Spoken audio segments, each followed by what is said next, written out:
Bonjour à tous, bienvenue à l'église Elim. Je suis très heureux que vous soyez parmi nous ce matin, vous qui êtes à distance et vous qui êtes présents sur place. Merci encore. Avant de commencer par la louange, nous allons remettre tous ces instants dans la main du Seigneur.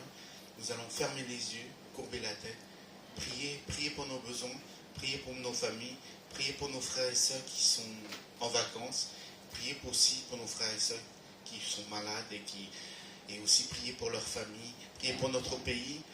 Nous savons que la rentrée va être compliquée, voilà, que le Seigneur nous garde et qu'il nous donne sa force pour avancer encore avec lui. Alléluia. Merci Seigneur pour ta grâce infinie, cette grâce que nous ne méritons pas mais que tu nous donnes en abondance, parce que tu nous aimes Seigneur. Seigneur, nous te remettons Seigneur toutes les personnes Seigneur entre tes mains, tous nos frères et sœurs Seigneur entre tes mains Seigneur, même ceux qui sont en vacances et ceux qui travaillent Seigneur, ou ceux qui sont malades, ou ceux qui passent par des moments difficiles Seigneur, sois avec eux, que tu sois leur consolateur, leur bouclier, leur support Seigneur. Merci encore Seigneur pour tout ce que tu nous donnes Seigneur.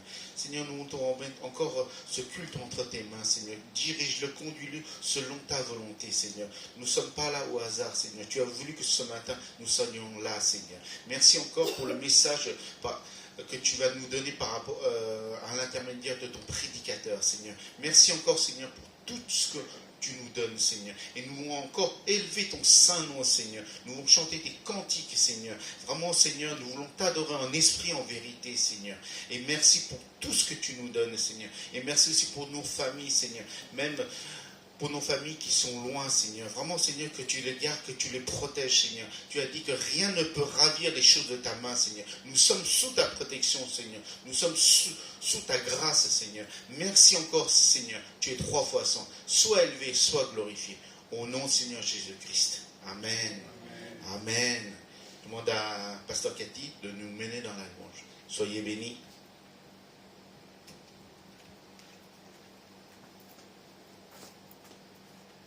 Bonjour, on va commencer par proclamer la parole de Dieu. Dieu invite le fait Dieu donné à louer le Seigneur. Avec ce passage dans les psaumes 145.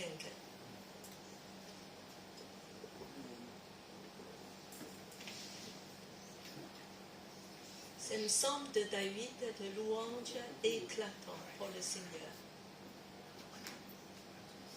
Je vous invite à vous lever tous.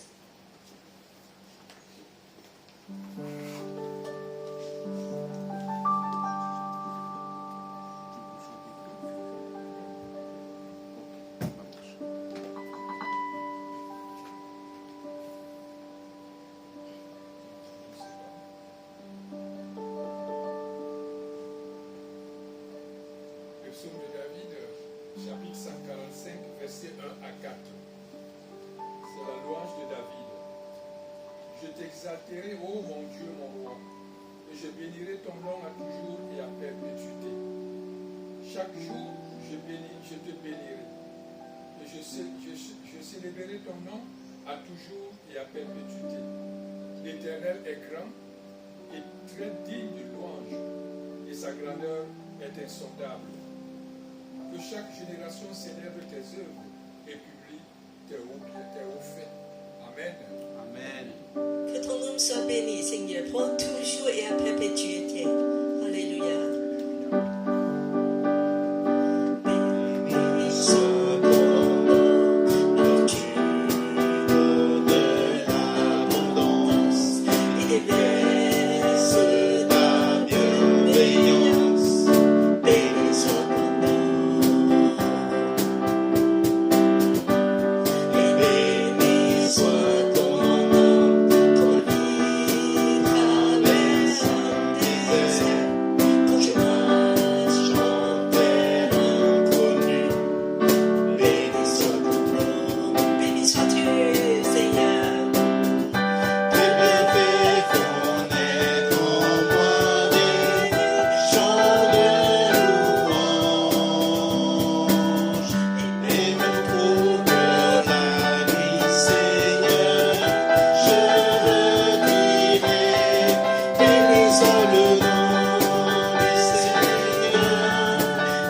soit son nom.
avec un sacrifice volontaire de dire, me voici, je veux faire ta volonté. Seigneur, merci pour cet amour, pour nous et aussi pour le Père. Levez nos voix de glorifier Jésus, contempler Jésus dans le croix, quand et son amour. L'agneau de Dieu. Alléluia.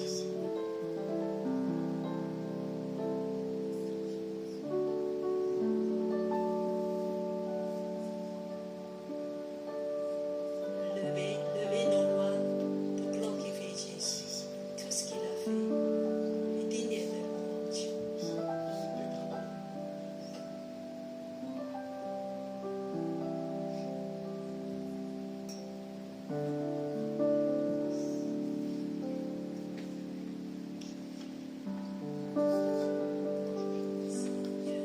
Seigneur, nous t'adorons ce matin de encore contempler ta gloire. Que nos bouches te chantera.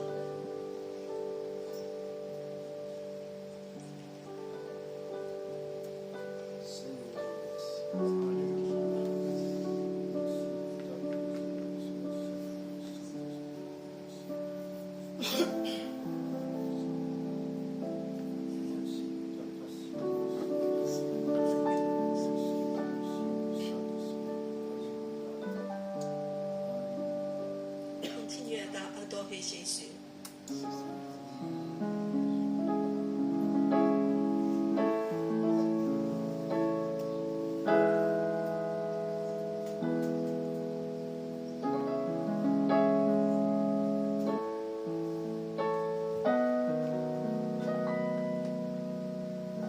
Seigneur, tu es beau des fils.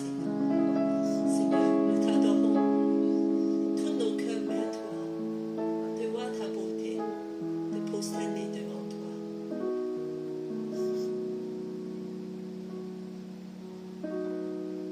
Car ta tendresse vaut mieux que le vin. Ton nom est un parfum qui se répand. Entraîne-moi, nous courons à te suivre.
Cet amour est plus fort que nos misères, l'amour d'un Dieu venu sur notre terre.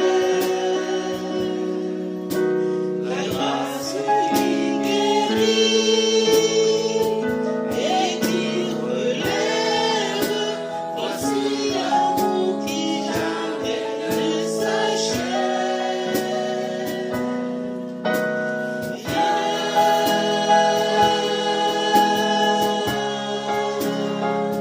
Mon cœur m'appelle, oui, viens, que je t'emmène dans mon jardin. L'hiver s'en est allé, viens, je t'aimerai.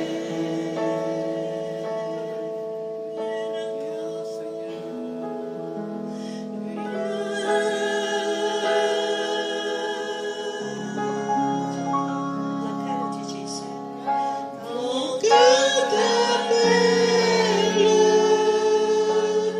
oui, bien-aimé, viens me suivre. Que je t'emmène dans mon jardin. L'hiver s'en est allé, viens, je t'aimerai.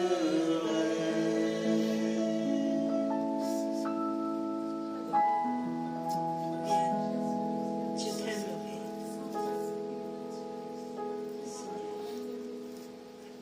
Merci pour ton amour. Oui, Seigneur. Éternel. Oui, Seigneur, qui nous attire vers toi. Seigneur, ce matin encore, touche nos cœurs par ton amour.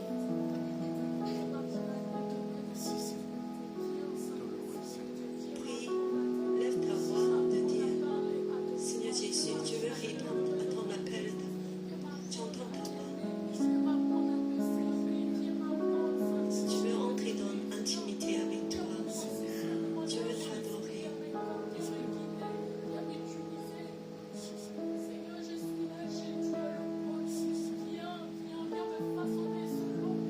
Viens, viens,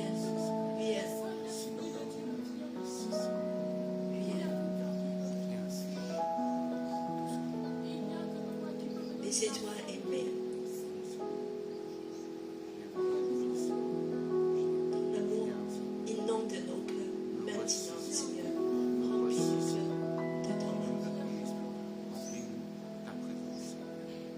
Seigneur, nous avons besoin de toi. Seigneur, que ton amour nous guérit, nous remplit de joie.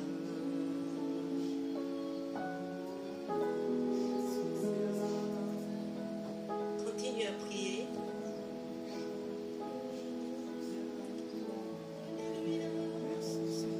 Ton amour est plus doux que le vin.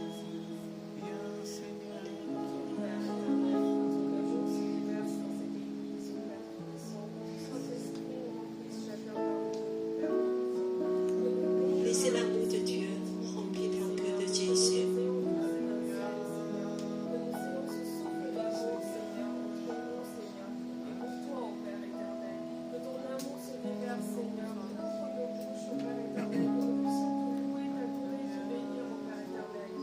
Bénis le Seigneur.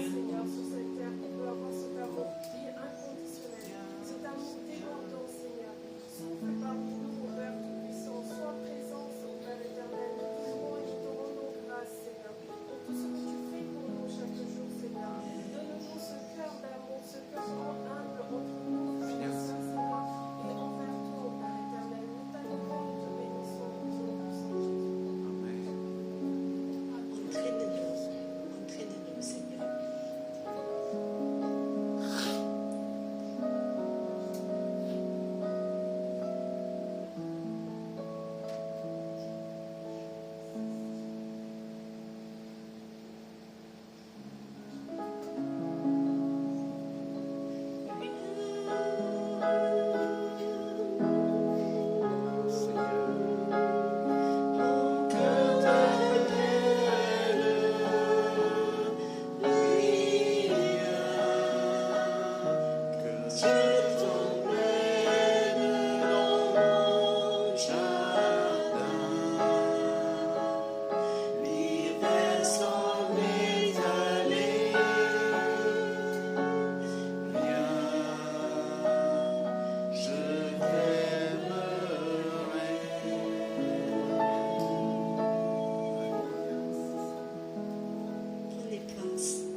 te remercie pour toute ta provision. C'est le moment des offrandes. Nous reprenons le premier chant. Béni soit ton nom. Et ce moment, nous voulons dire, Seigneur, merci pour ta grâce. Merci que tu es toujours là dans des beaux et des mauvais jours. Tu nous fortifies dans toutes les situations. Seigneur, notre argent est une semence. Seigneur, en fait, celui qui sème peu, moissonnera peu. Et celui qui sème en abondance, moissonnera en abondance. Que chacun donne comme il a résolu dans son cœur, sans tristesse ni contrainte, car Dieu aime celui qui donne avec joie. Amen. Alléluia. Et Dieu a le pouvoir de vous combler de toutes sortes de grâces, afin que, procédons toujours de quoi satisfaire vos besoins, vous ayez encore en abondance pour toute œuvre bonne. Amen. Amen. Amen. Béni soit ton nom, tu donnes l'abondance et les baisses ta bienveillance. Béni soit ton nom. Et béni soit ton nom, quand il traverse comme les airs, quand tu marches dans terre inconnue. Béni soit ton nom. Lui fait connaître ton palais, chant de louange. Et peuple de la du Seigneur, leur dit, béni soit le nom du Seigneur, béni soit ton nom, béni soit le nom du Seigneur, béni soit ton nom glorieux. Alléluia, applaudis le Seigneur pour sa grâce, infiniment en abondance. Alléluia, ce matin. Alléluia, merci Seigneur pour ta grâce en abondance. Je demande à Samuel à prier pour les enfants. Béni soit ton nom, Seigneur. Nous voulons encore élever nos voix à toi encore ce matin. Seigneur, nous voulons te bénir pour toute la grâce que tu nous donnes, Seigneur. Seigneur, que tu bénis, Seigneur, ceux qui ont pu donner pour ton royaume, Seigneur. Et que tu aides ceux qui n'ont pas pu donner à donner par la suite, Seigneur. Tu nous as montré la voie, Seigneur. Il y a plus de joie de donner que de recevoir, Seigneur. Aide-nous à suivre ton exemple, Seigneur, pour que ton royaume puisse croître, Seigneur. Pour que cette parole que tu as semée en chacun d'entre nous soit pas vain, Seigneur, soit pas mort, mais soit diffusée dans le monde entier, Seigneur. Merci, Seigneur, parce que tu nous as donné tout, Seigneur, ta vie, Seigneur. Et en contrepartie, c'est rien ce qu'on te donne, Seigneur. Tu veux notre cœur, Seigneur. Merci encore, Seigneur, pour toute la grâce que tu nous donnes. Sois élevé, sois glorifié. Au nom de Seigneur Jésus-Christ. Amen. Alléluia, alléluia. Que le nom du Seigneur soit loué. Merci, Seigneur. Bien-aimés, ce matin, nous sommes très contents de revoir. Louise, ça va? Louise, tu vas bien? Content de te voir. Et toute la famille de Hélène, David et les filles. Voilà, et aussi Marvin et Alan et Yaya. Et bien sûr que surtout Anne-Sophie qui est toujours parmi nous. Alléluia, alléluia. Le moment des annonces, voilà, c'est le frère Samuel qui va nous annoncer des bonnes nouvelles.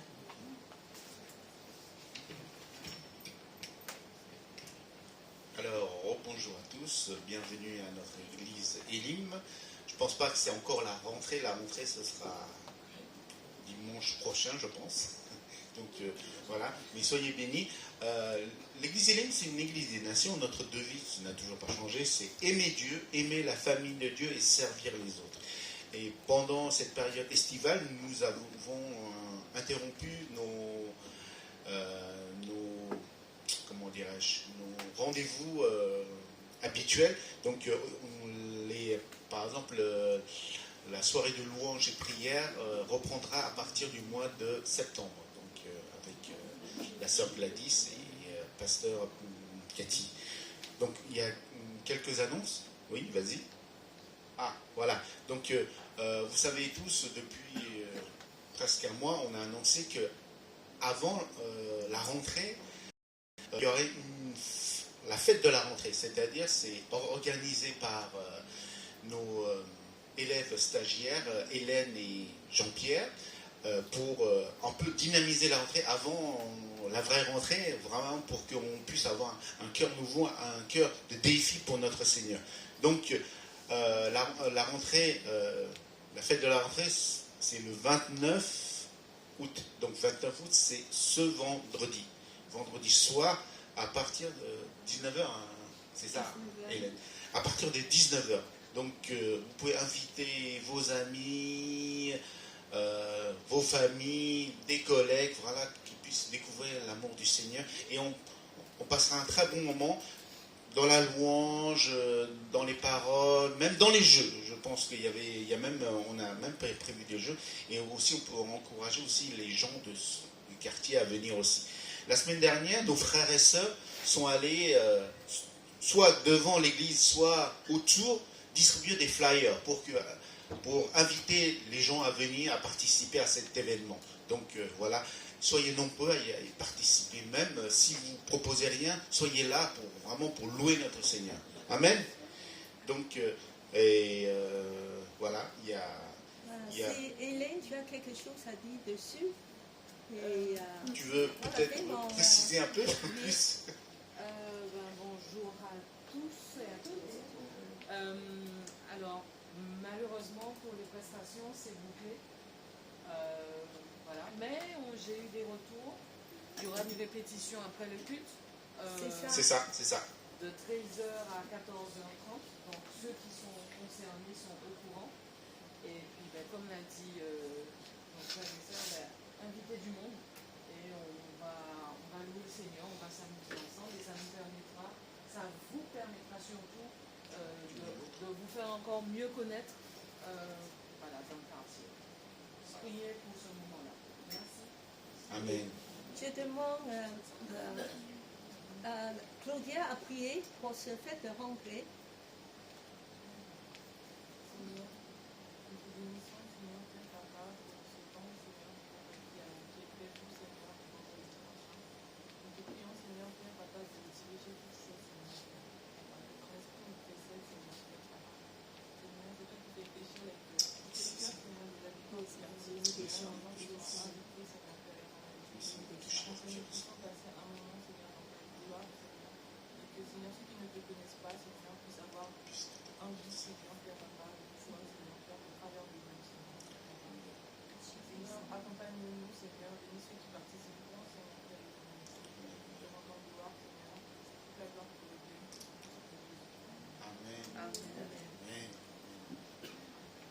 Donc il n'y a plus d'autres annonces. Bon, c'est fini. Il y a un autre. Ah, il y a une autre annonce. Vas-y. Il y a lequel, Cathy? Il n'y en a plus?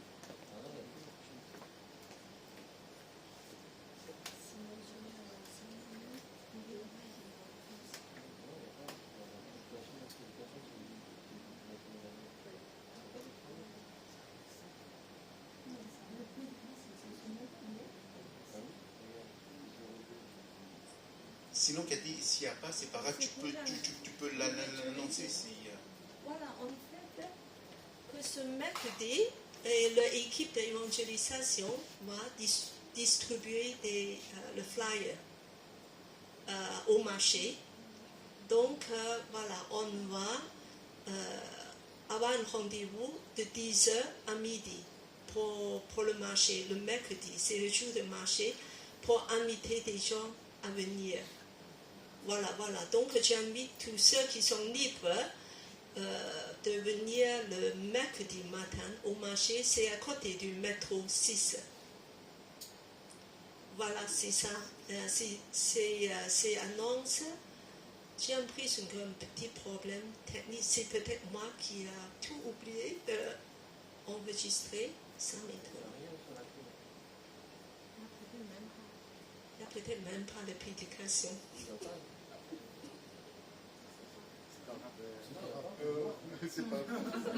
C'est pas pasteur Thierry est là, donc il n'y a pas de souci. Ah si, elle est là, Oui, mais est-ce qu'il y a quelque chose dedans, c'est ça? Je suis désolée, je devais être... J'ai envoyé même la prédication, des diapos de prédication à pasteur Thierry, mais je pense que j'ai tout oublié à enregistrer dans les clés USB. Je peux l'envoyer par mail, non, si vous voulez. Non, ça se fait. Je ne sais pas si ça marche. Ça peut? Par WhatsApp. Vous avez le WhatsApp de l'église, pasteur? Faut que je regarde comment elle me l'a envoyé, Cathy. Par, Oui. par WhatsApp ou par... Normalement, elle vous envoie par mail. Par email. Oui. C'est par email.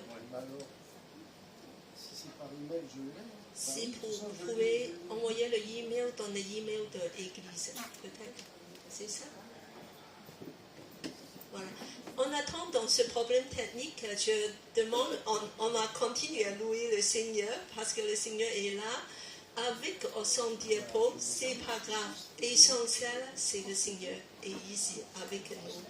Et je demande à Louise à venir de nous conduire le dernier chant Cantique des Cantiques. Nous voulons encore ce matin fixer des regards vers Jésus, qui est merveilleux, qui est celui qui nous aime. Oui, Seigneur Jésus, nous voulons dire que tu nous aimes, ton amour ne changera jamais, même quand les montagnes s'évanouiraient, quand les collines chancelleraient, ma bienveillance et mon alliance de paix sera toujours là. Oui, Seigneur, nous contemplons ta bonté. Ce matin encore, oui, Seigneur, que tu es le centre de nos regards. Alléluia. Paris.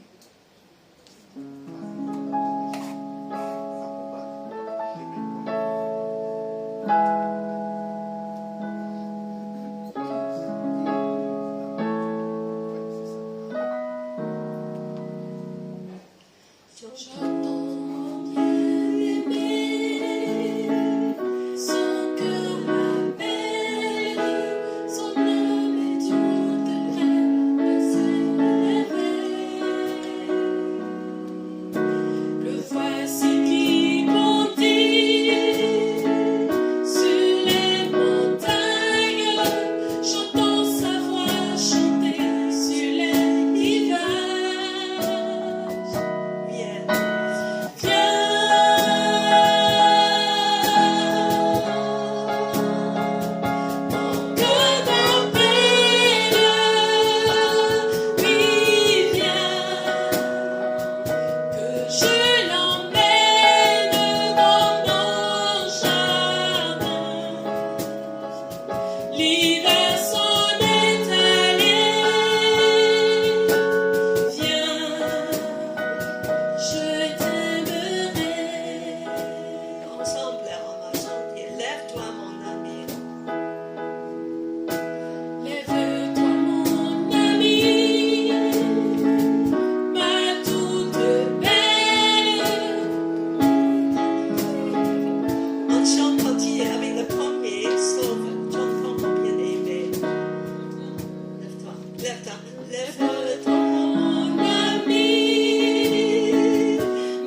pour Pasteur Thierry pour la prédication. J'ai oublié le truc, pasteur. Je vais garder ma veste parce qu'il fait froid chez nous. On a mis la clim.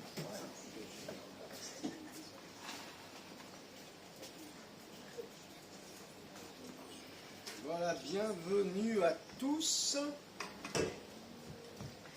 Ni hao. Ni hao, ça c'est pour les Chinois. Oui. Alors, s'il y a des Antillais, c'est content voisotte. Mais alors après, je pourrais pas dire bonjour dans toutes les langues. En tout cas, bienvenue à tous. Je suis très heureux de vous retrouver, ainsi que ceux qui nous regardent par Internet. Alors, j'ai un petit cadeau pour Cathy. Cette semaine, je dis, tiens, je vais faire un petit cadeau à Cathy. Figurez-vous qu'il y a quelques années, j'ai hérité, ça fait déjà longtemps, j'ai hérité de certaines notes d'un pasteur, et ces notes sont très particulières et sont chargées d'un poids spirituel particulier, parce que ces notes ont été écrites pendant la guerre, alors qu'il était dans un camp de concentration, un camp de travail, un camp allemand, donc avant 1945. Et donc il avait l'autorisation, en tant que jeune pasteur à l'époque, il avait l'autorisation d'avoir un petit coin, et puis on le laissait, parce qu'il était pasteur, on le laissait travailler un petit peu. Et donc il a écrit des messages dans ce camp de travail, camp de concentration. Et d'ailleurs, sur les notes, il y a l'estampille, hein, le tampon allemand qui tamponnait ce qu'il écrivait, parce que ça avait été lu. Hein. Et donc, ça date de plus de 80 ans, et c'est quand même très émouvant de savoir dans quelles circonstances ces notes ont été écrites. Alors, comme j'en ai un certain nombre, je vais en offrir un à Cathy, voilà, avec le tampon du camp de concentration. Les notes du pasteur, voilà, ça date de 80 ans. Plus de 80 ans. Après, vous pouvez demander à Cathy de... Merci. Voilà, c'est un cadeau spirituel. Oui. Voilà, alors, Cathy m'a demandé de vous parler ce matin, et par SMS, elle souhaitait que j'évoque le Saint-Esprit, la personne du Saint-Esprit. Et donc j'ai intitulé ce message, cette méditation, « Mieux connaître le Saint-Esprit ». Et donc en quelques instants, je vais vous parler, c'est assez particulier parce que je vais vous parler de celui qui ne parle pas de lui-même. Hein, c'est ce que la Bible dit. Hein. Il ne parlera pas de lui-même, a dit Jésus. Et la personne du Saint-Esprit, c'est vrai qu'elle suscite diverses interprétations dans le monde chrétien. Pourquoi ? Parce que le ministère du Saint-Esprit, j'allais dire, nous échappe beaucoup. Autant pour la personne de Dieu le Père, on a les textes, autant pour Jésus, on a et les textes et le témoignage historique, mais parler de l'Esprit de Dieu, de l'Esprit de Jésus, du Saint-Esprit, nous n'avons que la parole de Dieu pour en témoigner, que la parole de Dieu et le propre témoignage du Saint-Esprit à notre cœur. Et donc il est essentiel pour mener une vie chrétienne épanouie que nous n'ayons pas seulement une adhésion de cœur au message de la Bible, pas seulement dire je crois ou je suis chrétien, mais que le Saint-Esprit habite en nous et que le Saint-Esprit puisse diriger et conduire notre vie. Alors, on va lire dans 1 Corinthiens chapitre 2. Quelqu'un veut-il lire ce passage ? 1 Corinthiens 2, merci. Quelqu'un veut-il lire ce passage ? que nous avons ici. Alors, il paraît... Alors voilà, c'est parti. Mais c'est comme il est écrit, ce que l'œil n'a pas vu, ce que l'oreille n'a pas entendu, et ce qui n'est pas monté au cœur de l'âme, tout ce que Dieu a préparé pour ceux qui l'aiment. À nous, Dieu nous a révélés par l'Esprit, car l'Esprit sonde tout, même les profondeurs de Dieu. Qui donc, parmi les hommes, sait ce qui concerne l'homme, si ce n'est l'Esprit de l'homme qui est en lui?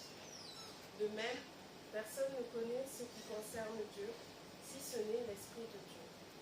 Or, nous n'avons pas reçu l'Esprit du monde, mais l'Esprit qui vient de Dieu, afin de savoir ce que Dieu nous a donné par sa grâce. Et nous en parlons, nous, avec des discours qu'enseigne la sagesse humaine, mais avec ceux qu'enseigne l'Esprit, en expliquant les réalités spirituelles à des hommes spirituels. Merci. Alors, il y a beaucoup de choses sur le Saint-Esprit, mais nous comprenons que ce que Dieu nous révèle quand nous parlons de révélation, il nous le révèle par l'Esprit. Et ce que nous avons reçu, c'est, au verset 12, l'Esprit de Dieu pour savoir ce que Dieu nous a donné. Et donc Jésus a voulu, vous vous en souvenez, que nous ne soyons pas orphelins après son départ. Mais, et on verra comment Jésus l'a appelé, mais il nous envoie un autre, celui dont il est indispensable de connaître pour marcher pleinement avec Jésus. Parce que finalement, le Saint-Esprit, comme nous employons cette expression, le Saint-Esprit, c'est l'Esprit de Jésus. C'est l'Esprit de Dieu. Et nous sommes devant notre Bible qui a été soufflée, inspirée par le Saint-Esprit. C'est-à-dire que quand nous sommes devant la Bible, nous pouvons avoir avec nous celui qui l'a inspiré. C'est formidable ça. C'est pour ça que j'aime beaucoup la découverte de la Bible en demandant au Saint-Esprit de m'éclairer. Parce que c'est lui qui a inspiré le message de la Bible. Et donc, il peut habiter nos cœurs et ainsi nous faire davantage connaître Jésus, nous faire davantage connaître Dieu. Et c'est en ouvrant Jésus dans les évangiles qu'on peut comprendre ce que c'est que d'être rempli de l'Esprit. Jésus était inévitablement rempli du Saint-Esprit. Et il y a plusieurs expressions qui le démontrent, notamment quand il est allé au désert, c'est rempli du Saint-Esprit. Alors, ce que nous découvrons, c'est que le Saint-Esprit, il possède, premièrement, la connaissance. Le Saint-Esprit possède la connaissance, on l'a lu tout à l'heure, l'Esprit sonde tout, même les profondeurs de Dieu. Donc, si le Saint-Esprit sonde ce qui appartient à Dieu, à plus forte raison, n'est-ce pas, il sonde nos cœurs. D'ailleurs, le psalmiste l'avait bien compris, puisque dans une prière, il dira « Oh Dieu, sonde mon cœur ». Le Saint-Esprit est capable ce matin de sonder notre cœur, bien sûr. Il sonde nos projets, il sonde nos pensées, rien ne lui est caché. Et la profondeur de notre relation avec Dieu dépend donc de la présence du Saint-Esprit en nous. S'il habite en nous, nous allons nous aussi sonder les profondeurs de Dieu. Alléluia. Dieu nous révèle des choses, Dieu va nous éclairer, mais en réalité, c'est par le Saint-Esprit qu'il le fait. comment voulez-vous que Dieu le fasse? Dieu est esprit, dit la Bible. Dieu est esprit. Et c'est donc par son esprit qu'il nous révèle des choses. Et c'est ce qui caractérise l'homme. Hein. Ce qui caractérise l'homme par rapport aux végétaux, aux animaux, c'est pas seulement ce qu'on appelle l'âme, mais c'est l'esprit. Si Dieu nous a donné un esprit, c'est pour qu'il puisse nous parler, se révéler à nous. Il le fait par l'esprit, dit la Bible. Et donc, c'est ainsi que l'Esprit de Dieu peut nous révéler les profondeurs de Dieu. Et donc, je vous encourage à entrer dans ce qu'on peut appeler la vie de l'Esprit, la vie du Saint-Esprit pour grandir dans la connaissance de Dieu. Et ça commence par la nouvelle naissance. Vous savez que le mot connaissance de Dieu, connaissance en latin c'est co-naissance, c'est-à-dire naissance avec, naître avec. Et donc la connaissance de Dieu, c'est naître avec Dieu, c'est ce que Jésus a appelé la nouvelle naissance. Et donc il n'y a pas de connaissance sans qu'il y ait cette découverte du Seigneur, ce qu'on peut appeler aussi dans d'autres termes cette rencontre avec le Seigneur. Et Jésus nous dira qu'il nous conduira dans toute la vérité. Oui, parce que la vérité, le Saint-Esprit, il la connaît, lui. Il connaît non seulement la vérité de la parole, mais ce qui est vrai dans notre vie de tous les jours, la vérité de tous les jours, parce qu'on vit dans un monde où on ne sait plus trop ce qui est vrai, ce qui est faux. Les gens, ils vous disent la vérité, le lendemain, ils vous mentent. Des fois, on peut être trompé par des mensonges. Mais par la grâce de Dieu, le Saint-Esprit, lui, il nous conduit dans ce qui est vrai, dans la vérité, que son nom soit béni. Et puis, quand on parle de connaissance, le Saint-Esprit connaît ce qu'il y a de meilleur pour nous. Ce qu'il y a de meilleur pour notre vie, pour notre existence. Le Saint-Esprit, lui, le connaît. Nous, on ne connaît pas. On tâtonne, quelquefois, dans nos choix. Et je dirais quelquefois que c'est tous les jours que nous sommes confrontés à des décisions à prendre. Des décisions plus ou moins importantes, soit. Mais dans la vie, il y a beaucoup de décisions à prendre, quelquefois. Et c'est tellement important pour un chrétien de se dire, mais je vais me confier dans le Seigneur parce que le Saint-Esprit, il sonde tout, même les profondeurs de Dieu. Il va me conduire dans toute la vérité. Et donc, je confie ma vie entre les mains du Seigneur. Et je crois que c'est en lisant la Bible que l'on va découvrir la personne du Saint-Esprit. Certes dans le Nouveau Testament, mais aussi dans l'Ancien Testament. L'Esprit de Dieu est à l'œuvre. L'Esprit de Dieu agit. Et finalement, l'enjeu pour nous, c'est de se dire, mais je veux davantage connaître le Saint-Esprit. Il possède la connaissance, il possède la volonté aussi. Il possède la volonté, alors c'est peut-être le suivant, voilà. Quelqu'un veut lire ce verset? Le Saint-Esprit possède la volonté. 1 Corinthiens 12, verset 1. Un seul et même esprit opère toutes ces choses, la distribuant à chacun en particulier comme il veut. Voilà, dans les chapitres aux Corinthiens où l'apôtre Paul va exprimer les dons que l'Esprit nous donne, les dons pour l'édification de l'Église, il précise que le Saint-Esprit va distribuer ces dons, c'est sa volonté, avec cette expression « comme il veut ». Comme il veut. Ça démontre que l'Esprit de Dieu a aussi une volonté. Et c'est pas pour rien qu'on dit quelquefois que la Trinité, c'est trois personnes. C'est simplement parce que l'Esprit de Dieu, il a des caractéristiques, des attributs d'une personne, d'une personnalité. Et donc c'est pour ça qu'on parle de Dieu en trois personnes.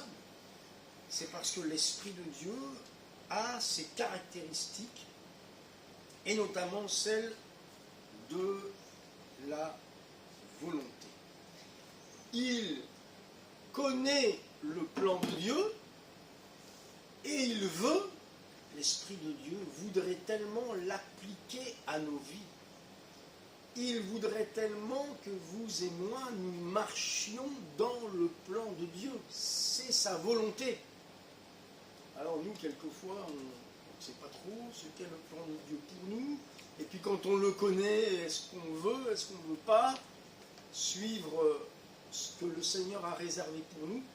Et donc, il y a dans l'Esprit de Dieu non seulement la connaissance, mais la volonté de nous faire marcher dans ce qu'il y a de meilleur pour nous.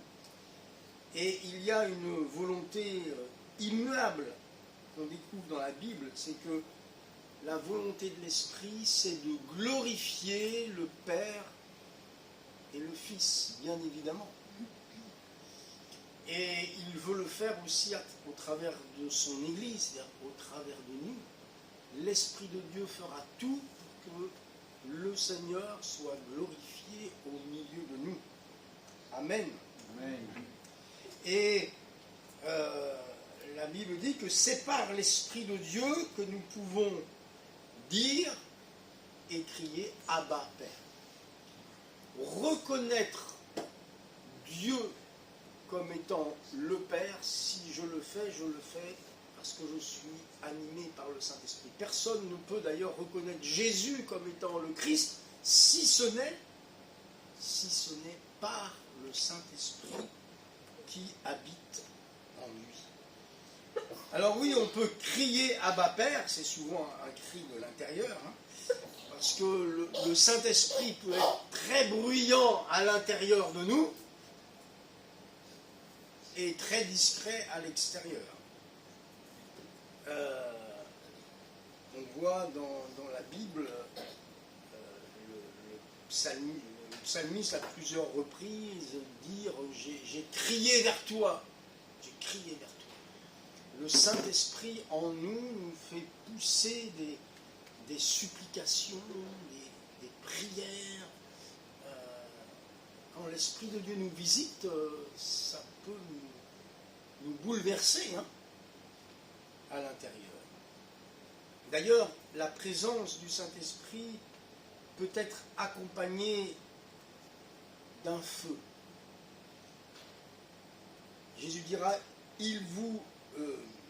Jean le Baptiste, dira au sujet de Jésus, il vous baptisera du Saint-Esprit et de feu. Et de feu. Parce que la présence de l'Esprit de Dieu en nous suscite quelque chose de similaire à un feu. Le feu qui consume. Et quand le Saint-Esprit nous habite, il va consumer ce qui n'est pas à sa gloire, ce qui n'est pas dans sa volonté. Si le Saint-Esprit habite en moi, alors il y a comme ce feu. Et puis le feu, ça parle de chaleur. Cette présence, la présence, j'allais dire en tout cas, chaleureuse de l'Esprit de Dieu en nous. Le péché qui est consumé, Jésus dira, il me glorifiera, il glorifie Jésus. Et c'est dans Timothée où il est parlé de la nécessité de ranimer le feu. Quelquefois, on a besoin de ranimer le feu. Comment le faire si ce n'est par le souffle du Saint-Esprit? Mais, en parlant de souffle, vous savez que on ne doit pas souffler sur des cendres. On souffle sur des braises, mais pas sur des cendres. Si vous soufflez sur des braises, que vous faites un barbecue, si vous soufflez sur les braises, s'il reste encore un petit peu de braise, vous soufflez, ça reprend. S'il y a en nous, en vous, en moi, s'il y a encore des petites braises, alors quand le Saint-Esprit souffle, le feu repart. Alléluia. Mais s'il n'y a que des cendres,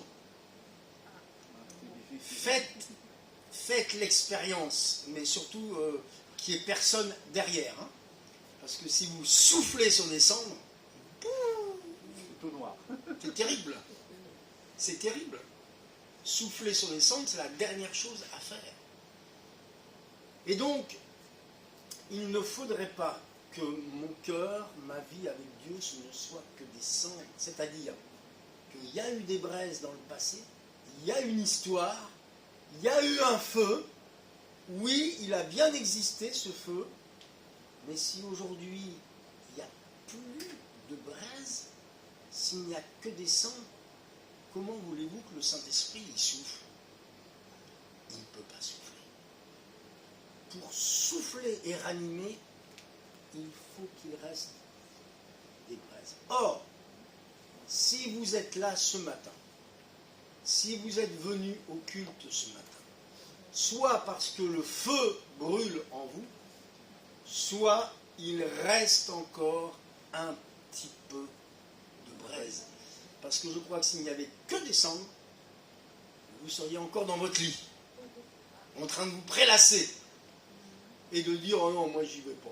Je n'ai pas envie d'y aller. » Mais si vous êtes là, il y a peut-être un peu de cendre, mais il y a encore des petites braises, sans aucun doute. Au minimum, hein, au minimum. Pour certains, ça brûle, hein, comme les disciples d'Emmaüs l'ont dit. Nos cœurs ne brûlaient-ils pas en chemin? Voilà, et quand la parole de Dieu est prêchée, quelquefois, ça brûle au-dedans de vous. Parce que le Saint-Esprit souffle par sa parole, il souffle dans vos cœurs, alors ça brûle. Nos cœurs ne brûlaient-ils pas au-dedans de nous? Mais au minimum, il y a en vous des cendres, et c'est pourquoi Jésus dit, il vous baptisera du Saint-Esprit et de feu, parce que la présence du Saint-Esprit rallume la flamme, donne cette chaleur que bien des choses ne donnent pas. Hein. La Bible parle des épines, je n'ai pas le temps de parler de ça, mais quelquefois si on fait un feu avec simplement des ronces et des épines, ça va crépiter tout ça, mais il n'y aura pas un vrai feu.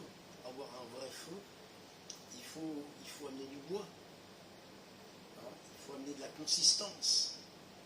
Et dans notre relation avec le Seigneur, eh bien, il faut lui amener notre cœur. Il faut lui dire oui, Seigneur.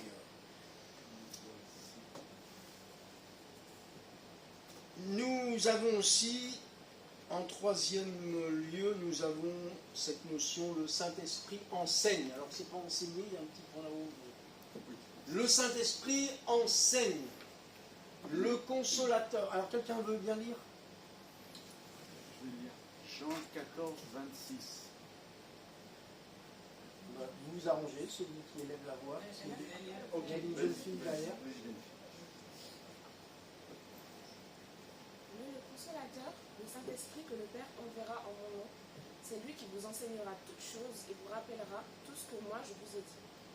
Quand sera venu le consolateur que je vous enverrai de la part du Père, l'Esprit de vérité qui provient du Père, il rendra témoignage de moi. Amen, merci. Vous voyez, je n'invente rien. Hein. Le Saint-Esprit enseigne. C'est Jésus qui a dit. Le Saint-Esprit vous enseignera. Et, entre autres, il rendra témoignage de nous. C'est quand même formidable de se dire que Jésus nous a envoyé le professeur par excellence. Il n'y a pas de meilleur professeur, et je dirais pas de meilleur pédagogue que le Saint-Esprit. Avant, dans l'Ancien Testament, hein, ce qui était l'ordre de la pédagogie, c'était la loi. Hein. la loi comme pédagogue. Mais maintenant, nous avons le Saint-Esprit. Et avec lui, bien, on fait nos premiers pas dans la vie chrétienne, hein, et puis il nous apprend à marcher. On apprend à marcher avec Dieu, ça prend des fois quelques années, hein, de bien apprendre à marcher. Et puis, il nous enseigne. Et on est quelque temps à l'école primaire du Saint-Esprit, puis ensuite on est dans le cycle secondaire, et puis voilà, on grandit dans la connaissance de Dieu parce que le Saint-Esprit nous enseigne. Et ce n'est pas une nouvelle doctrine, puisqu'il rappelle. Hein, Jésus dira, il vous rappellera. Vous voyez, le Saint-Esprit nous rappelle. Et il vous arrive quelquefois, sans aucun doute, d'avoir sur votre cœur une pensée, un verset de la parole, et on ne s'imagine pas toujours que c'est le Saint-Esprit qui nous rappelle ce qui est écrit, ce qu'il a inspiré. Il nous le rappelle. Il parle à notre cœur comme un enseignant, et par sa grâce, dans son enseignement, il peut aussi nous avertir. Nous avertir. On peut, alors on ne va pas dire qu'on entend des voix, mais on peut entendre la pensée de l'esprit dans notre cœur. Je me souviens un jour, à l'hôpital, je sors de l'hôpital et j'entends retourne. Je ne comprends pas, mais je me dis, mais c'est bizarre ce retourne. C'est bizarre que dans mon cœur, il y a un retourne. Bon, j'étais sur le parking, je rentre dans le hall, et à ce moment-là, eh ben, je croise quelqu'un que je connaissais, qui me dit, enfin voilà, on se parle, etc. Alors, maintenant, je ne me souviens plus trop quel était le thème de notre conversation, mais j'ai compris tout de suite après que la volonté du Seigneur, c'était que je rencontre cette personne, que je la rencontre. Voilà. Alors, ça ne va pas nous arriver toutes les semaines, ni même tous les mois, mais par contre, on peut vivre d'autres expériences. Alors, je ne sais pas si je vous en ai raconté peut-être déjà, parce que j'ai déjà parlé de la vie de l'esprit ici, mais vous n'étiez pas tous là. Alors, je vais vous donner un exemple. Alors, quelquefois, ce n'est pas la voix de l'esprit, c'est poussé par le Saint-Esprit qu'on fait quelque chose. Par exemple, un jour, j'avais une visite à 30 km de chez moi, quand j'étais pasteur dans Lyon. Oui, j'avais une visite à 30 km à faire, et ma femme me dit, quand j'avais noté que cet après-midi-là, je devais aller faire des visites, elle me dit, ah non, il faut que tu sois là, on a rendez-vous chez la pédiatre, notre fille était gravement malade, et ma femme me dit, ah non, il faut que tu sois là, c'est trop important, vraiment, il faut que tu reportes. Je dis oui. Alors, je téléphone notamment à la personne que je devais voir, qui était candidate au baptême, et je l'appelle, je dis, écoutez, je suis désolé, jeudi après-midi, je crois que c'est un jeudi d'ailleurs de mémoire, mais on va reporter, voilà. Je suis dans la salle d'attente, et puis là, dans cette salle d'attente, il y avait un petit peu de monde, et les gamins qui étaient là, ça faisait du bruit, tout ça. Dis, moi, je vais aller dehors, prendre l'air, hein, puis dans un quart d'heure, une demi-heure, quand ce sera notre tour, hein, je vais sortir. Je sors dehors, à 30 km de là où la dame habitait. Hein. Je sors dehors, à peine je suis sorti dehors, qui est-ce qui passe devant moi? La dame avec qui j'avais rendez-vous le jour même, qui elle avait évidemment changé et tout, et qui était venue dans la ville où j'étais, qui était dans la rue où j'étais, au moment précis où je suis sorti, elle passe là. Ce qui fait que la visite, je l'ai faite sur le trottoir, pas grave ça, hein. Mais voyez comme quoi, le Saint-Esprit peut nous conduire. Alors évidemment, vous allez dire, waouh, quel heureux hasard. Ok, je laisse à chacun la liberté d'interpréter comme il veut. Je sais que dans le monde, ils vont dire bah, c'est le hasard.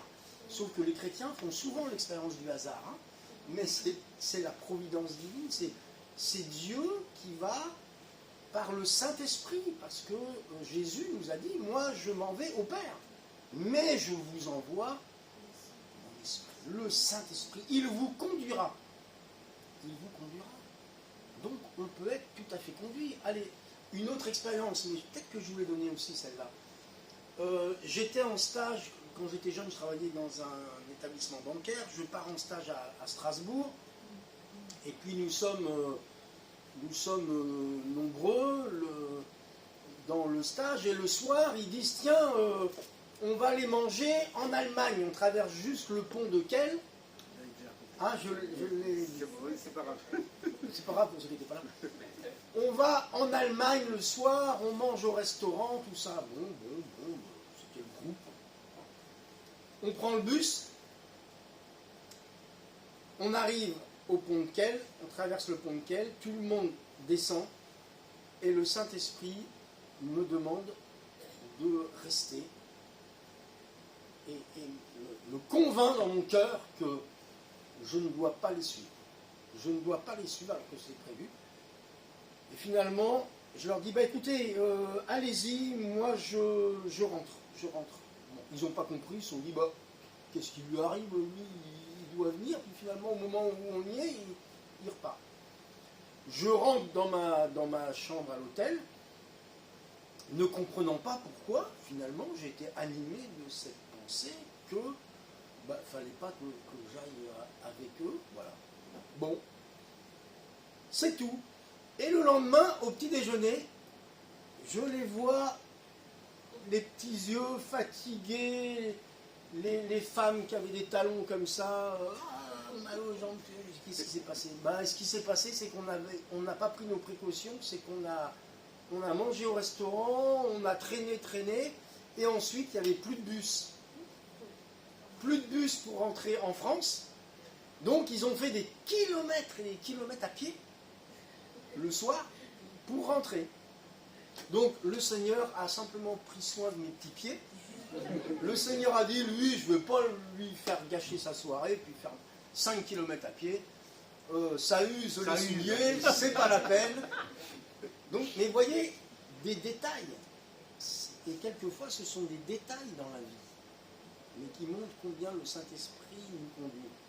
Allez, un dernier, et puis après j'arrête, parce que sinon je vous en raconterai beaucoup. Mais un jour, on était à Caen, et ma femme me dit, bah, profite de ce que nous sommes 2-3 jours là, chez ses parents. Elle dit, profite, ce serait bien que tu changes tes amortisseurs. Ouais, je dis, bon, c'est vrai que je devrais les changer, mais si, profite, tu les changes. Bon, alors, la période de Noël, on était jeunes, hein, c'est qu'on n'est pas riches, tout ça, la période de Noël, je dis, bon, allez, je vais le faire, changer mes amortisseurs. Je le fais.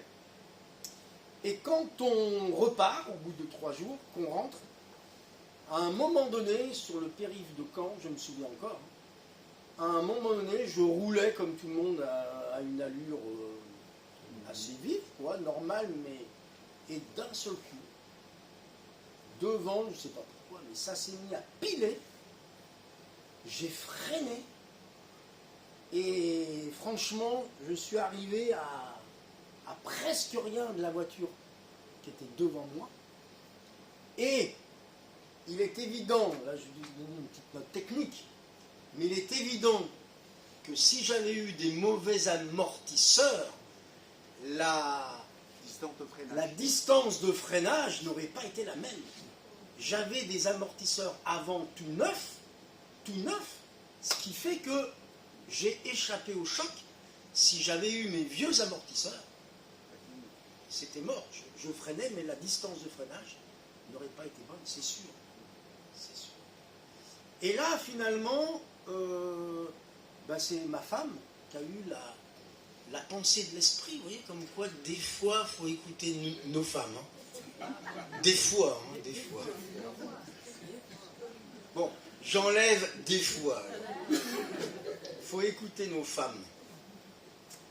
Elles peuvent avoir la parole du Saint-Esprit. Bon, les hommes aussi, mais il faut être sensible.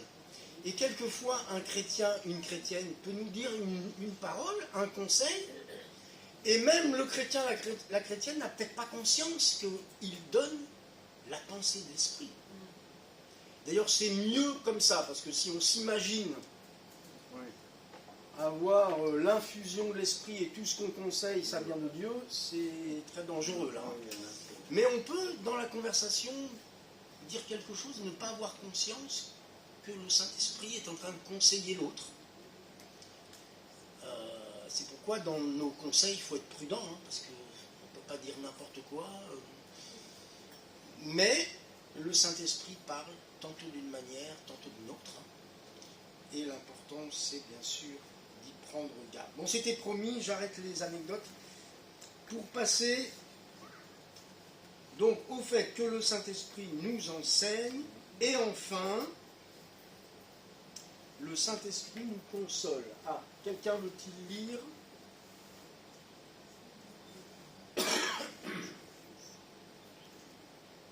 Jean chapitre 14, verset 26. Mais le consolateur, le Saint-Esprit que le Père enverra en mon nom, c'est lui qui vous enseignera toutes choses et vous rappellera tout ce que moi je vous ai dit. Voilà, et dans ce verset qu'on a déjà étudié, il y a bien sûr l'expression grecque, le paraclète, le consolateur. Le Saint-Esprit possède la connaissance, il possède la volonté, il enseigne et il console. Et il console. Et c'est important, heureusement qu'il est le consolateur, parce qu'il y a un vrai besoin dans la vie des hommes, il y a un vrai besoin de consolation. À moins que quelqu'un ici dise « mais non, pas du tout », alors il faudra qu'il m'explique. Hein. Parce que la vie, elle nous blesse, la vie, elle nous brise. C'est vrai ou c'est pas vrai? Il y a des circonstances qui font mal. Il y a des blessures que l'on va garder pendant des années, pour ne pas dire certains des décennies. L'homme, par définition, l'homme, la femme, a besoin de consolation. Seulement la consolation dans le monde, il ne la trouve pas. Il ne la trouve pas. Alors certes, on va voir des psys, certes, on va essayer de trouver une explication à notre mal-être, à notre malaise, à notre dépression. On va essayer de trouver par bien des moyens ce que nous trouvons dans la personne du Saint-Esprit, c'est-à-dire la consolation. Et le chrétien peut rendre grâce à Dieu, parce que nous pouvons, par le Saint-Esprit, recevoir la consolation dont nous avons besoin. Parce que nous aussi, en tant que chrétiens, on a pu être blessés par les circonstances de la vie. Nous aussi, on a pu être brisés par un deuil. Et oui, parce que le chrétien, il peut passer aussi par le deuil de ses proches, de ses parents.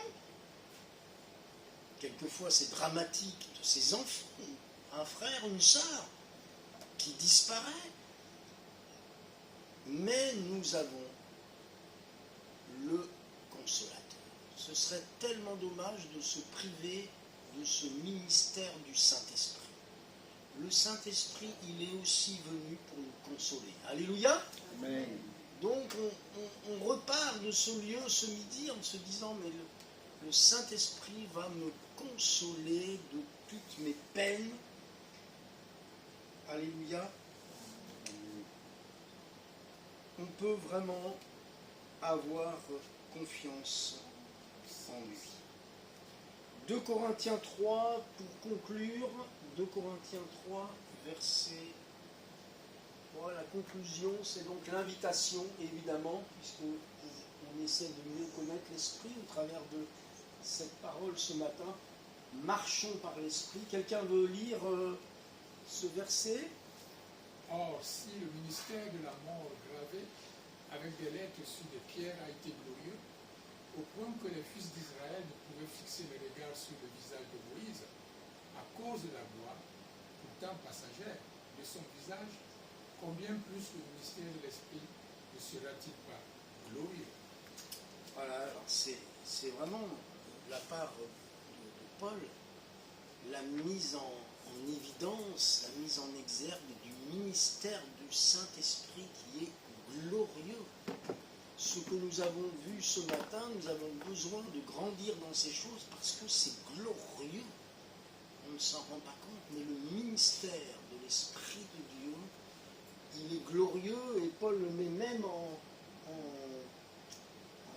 comparaison avec le ministère entre guillemets de la mort, avec la loi qui a fait que Moïse, à cause de la gloire, avait un visage rayonnant. Ben, il nous dit, mais à combien plus forte raison le Saint-Esprit a un ministère encore plus glorieux. Donc c'est l'invitation à marcher par l'Esprit et que toute notre vie soit dirigée par le Saint-Esprit. Dieu veut prendre soin de notre âme, il veut prendre soin de nous, que nous puissions aspirer ce matin, que nous puissions vouloir vraiment laisser davantage de place au Saint-Esprit, se laisser remplir par le Saint-Esprit. Nous avons déjà parlé ici lors de différentes Pentecôtes de l'expérience du baptême dans le Saint-Esprit, le fait de s'abandonner à lui, le fait de lui dire « Seigneur, je t'ouvre mon cœur, je te confie ma vie, Seigneur, viens, remplis mon cœur, remplis ma vie ». Et le Saint-Esprit pourra déverser en vous ce que Jésus a appelé les fleuves d'eau vive, n'est-ce pas, qui vont jaillir ensuite par l'expérience du baptême dans le Saint-Esprit. Et donc, nous allons prendre un moment de prière. Cathy souhaitait aussi qu'on puisse prier pour ceux et celles qui désirent vraiment aller plus loin dans la connaissance de Dieu, dans la vie de l'Esprit, dans l'expérience du baptême dans le Saint-Esprit. En tout cas, tout ce que le Saint-Esprit peut nous donner, nous accorder, cette ouverture au ministère du Saint-Esprit, si vous le voulez dans votre vie, eh bien, on va prier maintenant. Amen. Amen. Alors, je pense qu'on va saluer peut-être nos amis qui nous regardent. Voilà, on va clôturer.